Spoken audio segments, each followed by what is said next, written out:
এই যে রাজশাহী চিড়িয়াখানার সামনে দাঁড়িয়ে মজার অনেক উন্নত করেছে। অনেক আগে তেমন কিছুই ছিল না। এখন এই যে পানির ফোয়ারা থেকে শুরু করে টিকিট কাউন্টার চমৎকার, সবকিছুই অনেক সুন্দর। বিমানের একটা, রকেটের একটা মূর্তি আছে। তারপরে এখানে আবার প্ল্যানেটেরিয়াম আছে, ঢাকায় যেটা অবস্থিত এখানেও আছে। অদ্ভুত সুন্দর। আর এই যে রাস্তা, সেই রাস্তাটা আপনারা জানেনই, একেবারে মেন রাস্তা, খুবই অসাধারণ।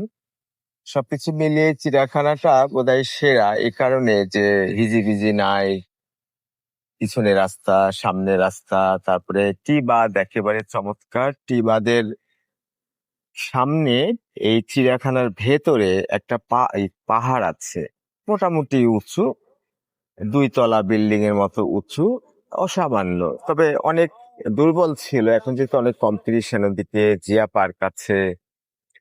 জিয়া পার্কটা একটা বড় কারণ, যেহেতু অনেক জায়গায় সুন্দর সুন্দর স্থাপনা তৈরি হয়েছে। এই যে 30 কিলোমিটার থেকে তারপরে ইয়ে আছে যে চাঁপাইনবাবগঞ্জের দিকে সাপিনা পার্ক আছে। আর এখানে তো কয়েকটা টি বাঁধ আছে। সবকিছু মিলিয়ে অনেক কম্পিটিশন। এই কম্পিটিশনটাকে কেন্দ্র করে আসলে এই জু, ন্যাশনাল জু রাজশাহী যে চিড়িয়াখানা, সেটা অনেক সুন্দর, অনেক উন্নত করেছে। এখানে আপনি সহজেই বেড়াতে পারেন। আর বিশেষ করে নৌকা আছে, লেকটা খুব চমৎকার, আঁকা বাঁকা, খুব সাশ্রয়। এখানে আপনার টিকিট থেকে শুরু করে সবকিছুর ভিডিও ক্লিপ আছে, অডিও ক্লিপ আছে। দেখবেন যে টিকিটের দাম থেকে শুরু করে সবকিছুই পেয়ে যাবে। এই অসামান্য জায়গা, চারিদিকে দেখেন কত ফাঁকা, কত সুন্দর সুন্দর, রাইট? আর রাস্তা চারিদিকে তো। আর চিড়িয়াখানাটা অনেকখানি বড় হয়েছে। আগে আসলে পরিচর্যা ছিল না। পশু পাখি খুব বেশি বিষয়, কারণ পশু পাখি তো এখন অনেক পরিচর্যার বিষয়। সে কারণে পশু পাখি ঢাকাতে অনেক বেশি পাবেন, এখানেও মোটামুটি আপনি পাবেন।